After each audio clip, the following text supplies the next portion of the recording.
ఎవరిని పట్టుకొని ఎన్ని మాటలంటున్నావురా?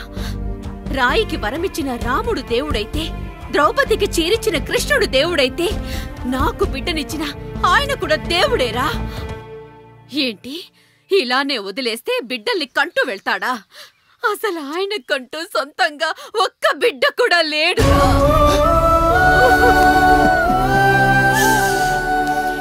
అసలు ఏం జరిగిందో తెలుసా? మీరుండండి అయ్యా, ఉండండి. మొదటి భార్యని చేసుకున్నాక పిల్లలు పుట్టలేదని రెండో పెళ్లి చేసుకున్నారు. ఆవిడకి పుట్టలేదు. మూడోసారైనా తగులుతుందనుకున్నాం, తనకే పుట్టలేదు. పిల్లల కోసం పెళ్ళాలని మార్చాడే కాని వాళ్ళని వదిలేయలేదురా. అదిరా మా పెద్దయ్య మనసు. ఆయన దగ్గర బాణం ఉంది కాని లేదురా. అసలు నీ తండ్రి ఎవరో నీకు తెలుసా? తెలుసా? ఇదిగో ఈ కాముడేరా నీ తండ్రి. గేదె నల్లగా ఉన్నంత మాత్రాన పాలు తెల్లగా ఎలా ఉన్నాయనే కదరా నీ ప్రశ్న. దానికి సమాధానం చెప్పాలంటే, ఒక వర్షం కురిసిన రాత్రి నేను 9వ నెల బాలింతగా ఉన్నప్పుడు.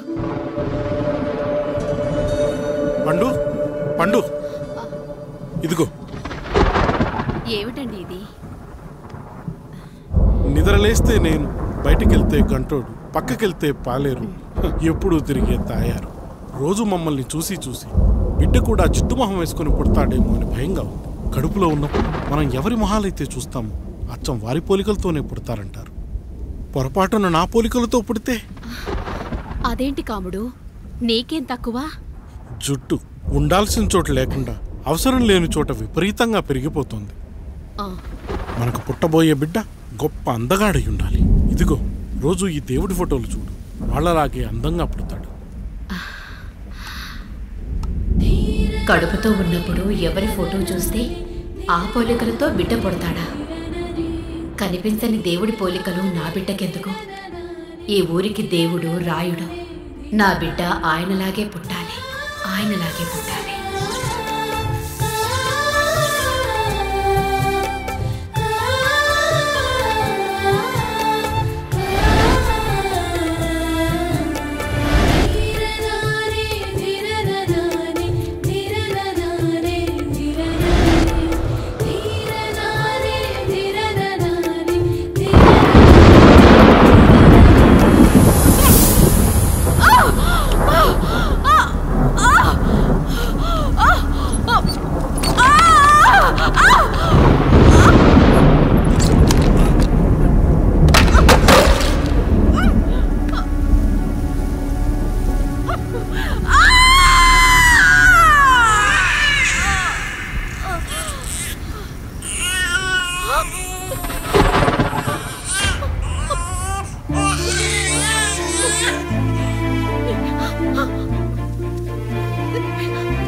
ఏంటి పండు ఇలా వచ్చావు? అయ్యా, తప్పు జరిగిపోయింది పెద్దయ్యా. ఏం జరిగింది? అసలే నువ్వు ఒట్టి మనిషి కూడా కాదు. ఒక్కసారి ఇటు చూడండి అయ్యా.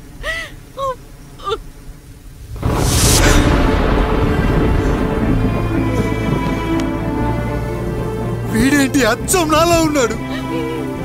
అసలేంటి, ఎందుకు ఇలా జరిగింది?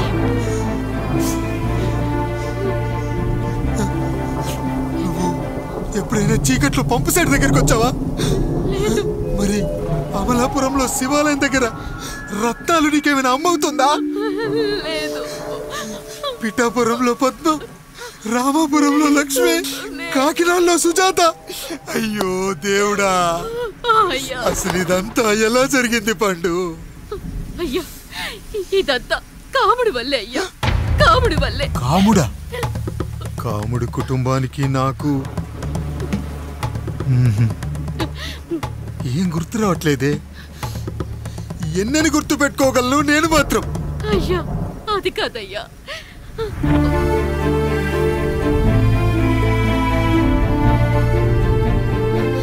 అలా రోజు మీ ఫోటో చూసి చూసి అచ్చం మీలాగే పుట్టాడు. అయ్యో, నా పోలికతో బిడ్డ కావాలనుకోవడం ఏంటి పండు?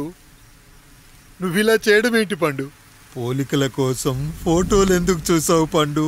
అందుకే కదయ్యా ముందు ఆ డైలాగ్ చెప్పాను, తప్పు జరిగిందని. ఇప్పుడు ఏం చెయ్యాలయ్యా? స్వచ్ఛమైన మన ప్రేమను ఈ పాడులోకం అర్థం చేసుకోదు. కనీసం మీ ఇద్దరి జీవితం బాగున్నా ఆనందపడేవాని. వీణ్ణి ఇక్కడ ఉంచొద్దు పండు, బయటికి పంపించు. బయటికి పంపించి బాగా చదివించు, గొప్పవాణ్ణి చెయ్యి. వీడికి అయ్యే ఖర్చంతా నేనే భరిస్తా. అవసరమైతే ఆ డబ్బు కాముడి జీతంలో వచ్చేద్దాం. అయ్యా వెళ్లే ముందు వీడికొక పేరు పెట్టండి అయ్యా. వీడు ఇంకో రాయుడు, అంటే ఇంగ్లీష్లో అండ్ రాయుడు, అండ్ రాయుడు.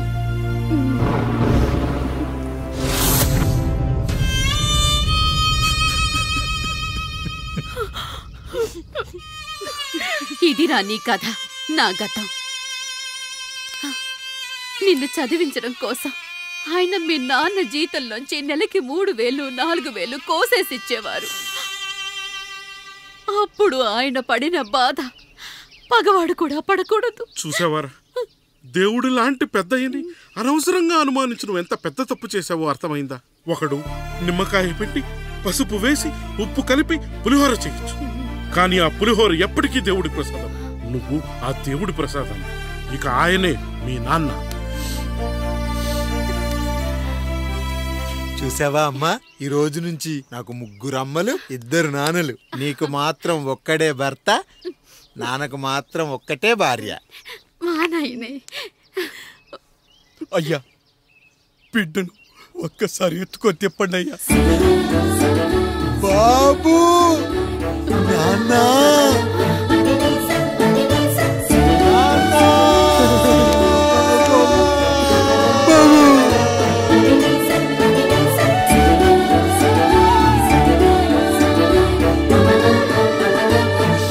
నన్ను క్షమించు నాన్న. ఇప్పటికైనా నిజం అర్థం చేసుకున్నావు. అది నాకు చాలురా, చాలు. చాలదు నాన్న, నిన్ను ఏలెత్తి చూపిన జనంతో చెయ్యెత్తి దండం పెట్టించాలి. అన్నయ్య కంటే ఆస్తి ముఖ్యమనుకున్న మన కుటుంబానికి గుణపాఠం నేర్పించాలి. ఇక నాకు వదిలే నాన్న, నేను చూసుకుంటా.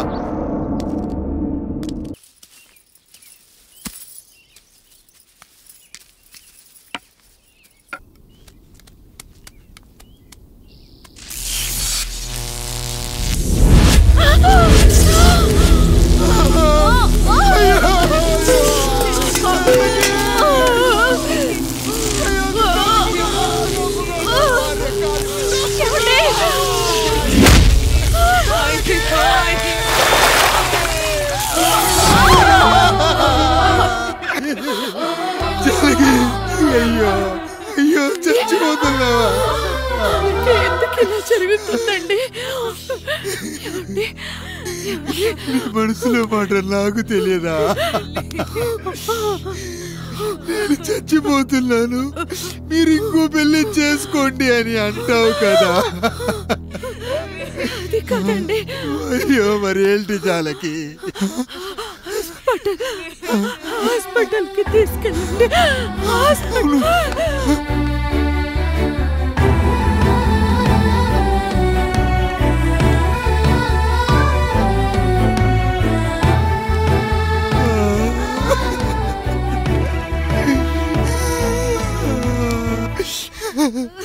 జాలకి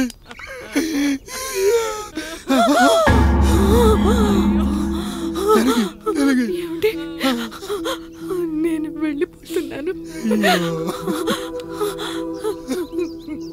నా కోసం చివరిగా ఒక పాట పాడండి.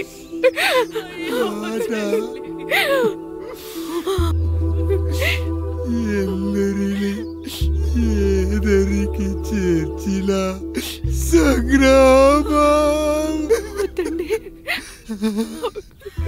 కష్టాల్లో కూడా మీరు కన్నీళ్ళు పెట్టకూడదండి. వెళ్ళే ముందు అక్కతో కలిసి ఒక మంచి ఊపున్న పాట పాడండి.